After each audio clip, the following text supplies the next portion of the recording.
Razzoni, a Sierra Leone-flagged cargo ship, left Odessa port yesterday, laden with some 26,000 tons of corn, en route via the Black Sea to Istanbul in Turkey, where the cargo will be inspected, and then onto the port of Tripoli in northern Lebanon. So will the whole agreement tailored by the UN and Turkey with Russia and Ukraine work? And will all the ships manage to sail out of Odessa safely and onto their destinations in the next few weeks? Well, park that thought for a few minutes. Have you recently watched the news in Germany, the economic leader of Europe, or the news from other European countries?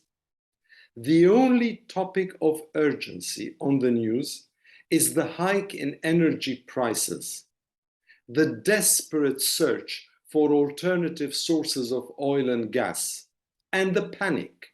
I mean the panic. How will Europe face winter in some 3 or 4 months? After all, today, electricity costs some 538 euros per megawatt in France, 518 in Italy, and a bit less in Romania and some other East European countries. But you can see European leaders canvassing for other sources of energy. Please Azerbaijan, please Algeria, please Qatar, please Saudi Arabia, and even sometimes, please, Venezuela. When the vicious, illegal, ruinous, and unnecessary war on Ukraine started last February, the Biden administration immediately went on the war path with Russia and started imposing stringent sanctions, including the suspension of the SWIFT banking system from 7 Russian banks. It also prompted, to put it rather politely, Europe to follow suit and impose sanctions too. The monetary system, the reduction in imports, the supply of increasingly more and more sophisticated defensive, offensive arms to Ukraine. Germany and its new Chancellor Olaf Scholz changed years-long strategies on defense. Emmanuel Macron of France tried to be the negotiator, but he failed and has since tweaked course. Other countries too. But as the price of oil and gas shot through the roof because of a scarcity of supplies, Europe started feeling the pinch, the pain. And Putin's Russia started amassing more money in its state coffers.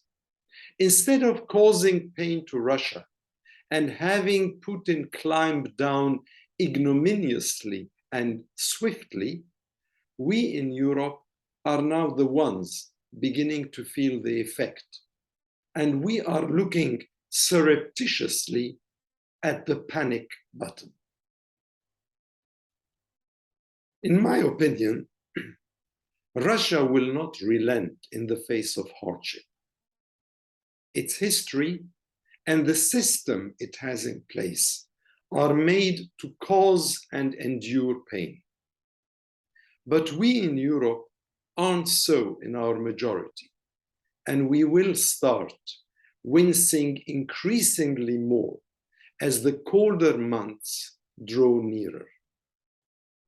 Yet, instead of thinking how we can use the tools of conflict resolution, of alternative dispute resolution, to put it legally, to find a solution to an unwinnable war, the likes of our Prime Minister Boris Johnson, or of Ursula von der Leyen, the President of the EU Commission, or other politicians keep shaking the bottle harder and harder. So the arms manufacturers get richer. NATO becomes bigger. Our testosterone levels, politically speaking, go up. And then what? Really what? What are we aiming for today in August 2022? Defeating Russia? Not giving an inch so it doesn't ask for a mile? Or destroying parts of Ukraine? Causing more hunger queues across continents? Adding to the refugee numbers? Even, who knows, attacking Taiwan next in a standoff with China? I'm truly sorry for being blunt. And I'm even sorrier for offending many of you who'd accuse me hastily of appeasement or cowardice or even naivete. No, mine is not a defeatist reading of conflict.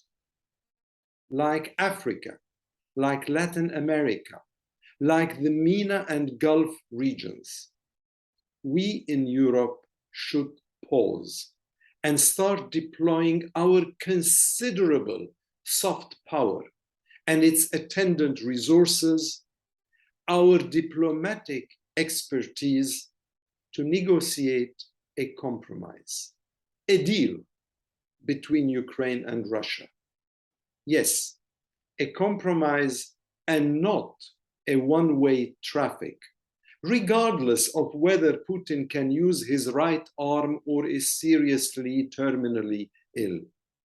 This conflict has been going on for 6 months. So in a classic case of alternative dispute resolution that we practitioners and second-track negotiators have deployed in many cases worldwide, we in Europe can utilize this peak after 6 months and use our mediating skills to protect a further destruction of Ukraine by showing to Russia also that there are rewards for negotiation.